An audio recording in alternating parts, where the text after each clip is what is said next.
Hello, Namaskar, dosto. I'm JP Mittal, and today we are going to continue the story of village Palampur, economics part, class 9th, social science. In the last video, we have discussed the purpose of the story about this hypothetical or imaginary village. Then we discussed activities like farming and non-farming. Then we studied about nearby villages and towns. Then we studied about means of transport, traditional and modern. Then how many schools are there, how many hospital are there. Like there is a government dispensary and there is private dispensary, government private primary health center is there, and government school is there. One is high school, one is primary school. And now we are going to continue this chapter. Okay, let's continue. Now we study through this chart about the whole, you see,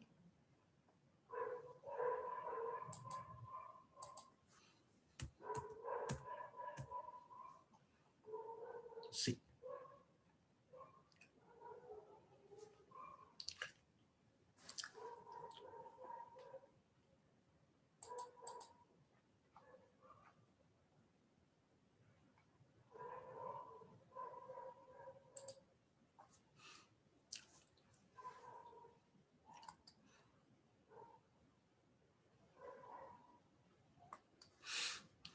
basically if we see story of village Palampur, गांव के अंदर क्या है, farming activities है, non farming activities है. अब हम इसको एक एक करके स्टडी करने हैं. कंप्लीट पिक्चर है ये विलेज का. This gives the complete picture of the whole village. Farming activities की if we talk about multiple cropping and modern cropping, both crop systems are there. First, non cropping की बात, non farming की बात करें तो कौन कौन सी है, शॉप्स हैं, मैन्युफैक्चरिंग यूनिट्स हैं, पोर्ट मेकिंग, इस तरह की एक्टिविटीज है जो फार्मिंग एग्रीकल्चर में नहीं है, जिसको हम लोग स्मॉल स्केल इंडस्ट्रीज की या मैन्युफैक्चरिंग साइड में या सर्विस साइज में रखते हैं. सर्विसेज की पॉइंट की बात करें तो टीचिंग, डॉक्टर दोनों है. रीजन बीइंग, देखो गांव के अंदर 2 स्कूल्स हैं और एक प्राइमरी हेल्थ सेंटर और एक प्राइवेट डिस्पेंसरी. तो इसका मीन्स डॉक्टर हो गया, वो सर्विस सेक्टर में आ गया. They are 2 schools, primary and high school. Then again service में टीचिंग आ गया. तो ये दोनों क्या के सर्विस सेक्टर के अंदर. शहर में जाते हैं, वापस आते हैं, वहां से हमें शॉप्स हैं, मैन्युफैक्चरिंग यूनिट्स हैं, पोर्ट्स हैं. तो ये सब किसका आ गया, नॉन फार्मिंग एक्टिविटीज का. फार्मिंग एक्टिविटीज की बात करते हैं तो मल्टीपल क्रॉपिंग है. मल्टीपल क्रॉपिंग का मीनिंग होता है एक ही लैंड के ऊपर मोर देन 1 क्रॉप ग्रो करना ड्यूरिंग ए ईयर. एक साल में एक से ज्यादा क्रॉप अगर हम लोग हार्वेस्ट करते हैं, कल्टीवेट करते हैं, तो what does it mean, multiple cropping. दूसरा मॉडर्न मेथड्स ऑफ फार्मिंग है. इससे भी हम लोग देखो या तो प्रोडक्शन को मल्टीपल क्रॉपिंग के थ्रू करें या मॉडर्न मेथड्स के थ्रू करें. मॉडर्न मेथड्स का हम लोग डिस्कस करेंगे. इससे पहले हमें थोड़ा सा इस साइड पढ़ते हैं. ये क्या है, हमें फैक्टर्स ऑफ प्रोडक्शन चाहिए. Production, we need factors of production to produce goods and services. One is land. Upper soil of the land means what, कि लैंड से मीन्स फिजिकल जो अपर सोइल होती है, but in addition to that हमें water, forest, ये सब part of land count होते हैं क्योंकि नेचुरल रिसोर्सेज हैं. One thing. दूसरा labour. Labour means physical labour, manual labour, those who work on the farm. तीसरा हमारे पास यहाँ फैक्टर है फिजिकल कैपिटल. फिजिकल कैपिटल के फर्दर 2 पार्ट्स हैं. एक है फिक्स कैपिटल, दूसरा वर्किंग कैपिटल. हम डिटेल में करने वाले. This picture, this you see PPT gives the picture of the whole you see chapter और द स्टोरी. तो सो इसको हम लोग अच्छे से पढ़ रहे हैं. फिक्स कैपिटल किसको बोलते हैं, अगर कोई भी मोर देन 1 ईयर यूज होता for the long time. Suppose कीजिए प्लांट, बिल्डिंग, मशीनरी, इनका जो यूज होता है वो ओवर द टाइम होता है, ओवर द ईयर्स होता है. One way one time use नहीं, तो मशीनरी डजंट मीन दैट एक बार यूज किया वो डिस्ट्रॉय होगी या कंज्यूम होगी एग्जॉस्ट होगी, ऐसा नहीं, तो ईयर आफ्टर ईयर यूज करते हैं लोग। वर्किंग कैपिटल में रॉ मटेरियल और मनी इन हैंड होता है, जिसको रॉ मटेरियल एक बार यूज किया और वो एग्जॉस्ट हो गया, मनी हमें चाहिए डे टू डे की पेमेंट के लिए एंड वर्किंग के लिए। Then human capital means knowledge expertise, जो कॉम्बिनेशन होता है a person who has knowledge and expertise in any work, that is what human capital. We will discuss in detail. तो यह हमने अभी तक क्या स्टडी किया कि there are four factors production, this is land, this is labor, this is capital and this is entrepreneur kind of। But यहाँ जो लैंग्वेज यूज की है टर्मिनोलॉजी उसको हमने फोकस करना है एग्जामिनेशन पॉइंट ऑफ व्यू से। Physical capital divided for the two, fix capital and working capital, this is what fixed capital and this is what working capital. Okay, now हमने this part we have done, this part we have done, this has been done, will now and non farming we have done.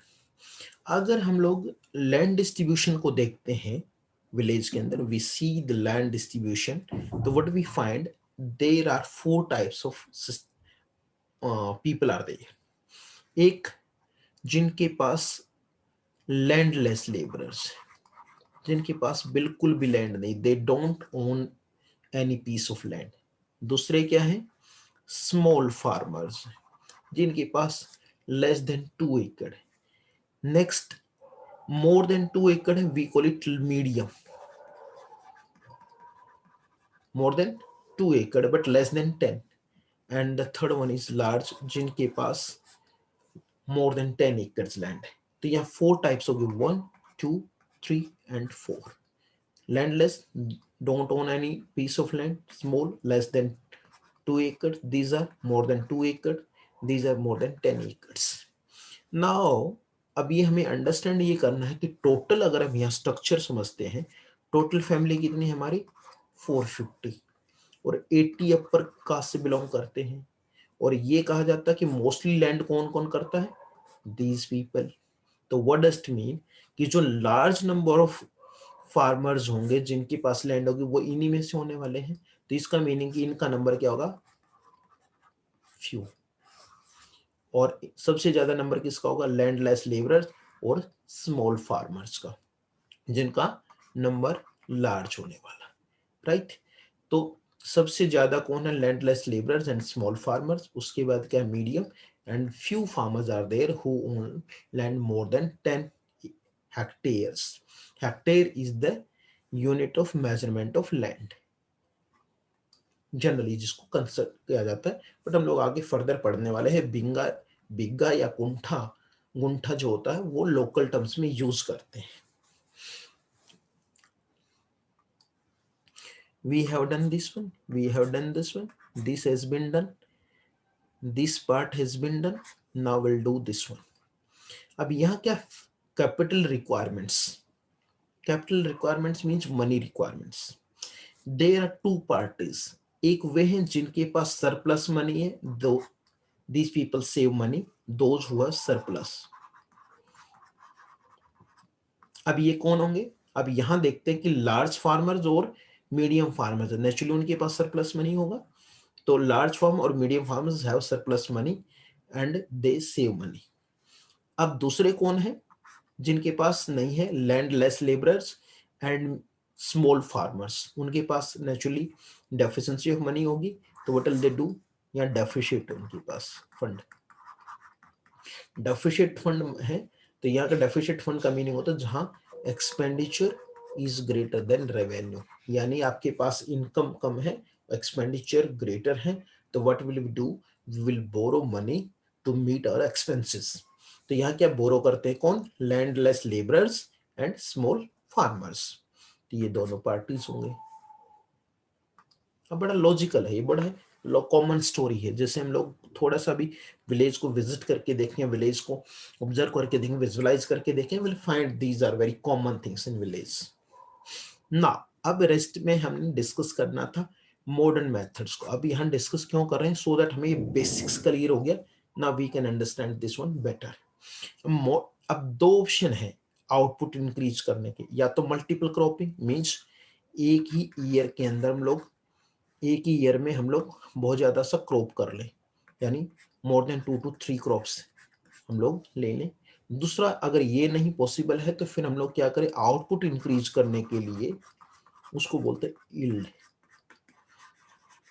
Yield का meaning होता है per hectare, यानी एक hectare में मान लो पहले 13 quintal output होता था, अब 32 क्विंटल वीट प्रोड्यूस कर रहे, तो व्हाट डज मीन, यहाँ कहेंगे हम लोग यील्ड का हमारा इंक्रीज हो गया, राइट। अब इसके लिए क्या चाहिए, modern farming, HYBCs, high yield variety seeds, fertilisers, pesticides, farm machinery, new जो thresher, tractor, agriculture implements, pesticide, insecticides, ये सब हमें चाहिए। We need all this HYB seeds, fertilisers, pesticides, farm machinery and all, right. दूसरा, हमें irrigation चाहिए। Irrigation में अगर आज के टाइम में देखें तो डैम्स भी हैं, अदरवाइज कनाल्स आर देयर, क्योंकि मॉनसून बेस इंडिया का रहता है, और यदि हमारे पास मॉनसून टाइम से नहीं है तो what we need, irrigation facilities के लिए फिर पंप सेट्स चाहिए।